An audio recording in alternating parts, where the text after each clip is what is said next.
Okay, my friends, I come to you at a sad time in history, and the only chance we have for any peace on Earth is to create free energy where there's not a competition for these resources and we don't destroy the Earth. This is the key to free energy. We have to understand that what we always thought, the Bohr model, just is not correct.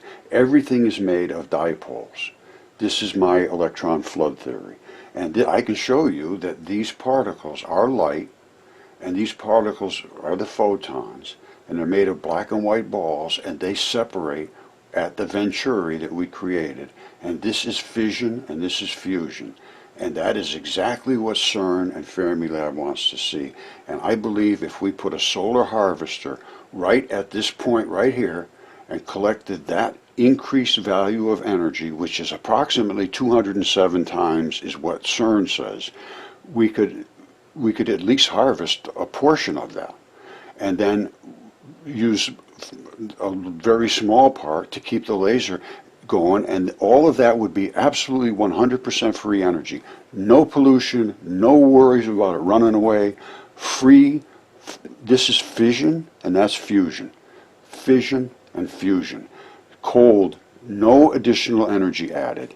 Carry them around in a shoebox. Power out in the woods and water pumps and clean the environment and grow crops and heat the houses and run the cars and airplanes and every single thing there is. We've used nuclear power to destroy the Earth. Maybe we can use it to fix something. All right, now I can tell you what, for only literally a few $1,000s, very, very cheap, we could find out one way or another whether this would work literally in a week or two, because all of this stuff is off the shelf. Lasers are a dime a dozen. I mean, we're talking about something here for under $100, you could make something to power your house. You'd never have to do anything. It would run the heater, your lighting, and everything for your whole house. You'd never have to do another thing. You don't have to be plugged into the grid, nothing. These would be able to be in a little, this is a Geiger counter, but something like this. These are tiny little devices picking up extraordinary amounts of power. And you just put a bunch of outlets in there, carry it around. If we don't have free energy, we're destroying the Earth, absolutely destroying the Earth. And it's not even understood why we're destroying the Earth in so many different ways.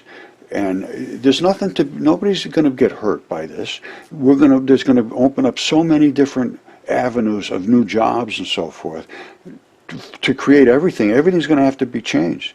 We have to go into electric everything. There's going to be jobs coming out of your ears. So don't tell me, oh, we're going to destroy everybody's jobs. No, we're going to make the world better and make the equipment to go clean up the stuff that's been destroying our Earth. And take all of these gases out of the atmosphere and stop the expansion. It's the expansion of the atmosphere, and we're scrubbing through space. It's creating the heat in the outside ionosphere, 2,700 degrees. That's scrub. It's not necessarily carbon. Yes, it is expansion of carbon dioxide, no question whatsoever, but it is the expansion, not the carbon. So the more gases we put into the atmosphere, the bigger we get, the harder we scrub, the more heat, the more turbulence, the more violence in the atmosphere. We can see it, there's no question. It's rains, it's floods, it's hurricanes, it's storms, it's tornadoes. This is the only way out, and we could do this within a matter of a couple of weeks. Either it's wrong or it's right, but if they spend the kind of money that we're spending and they don't take a look at this, it's really absolutely a crime.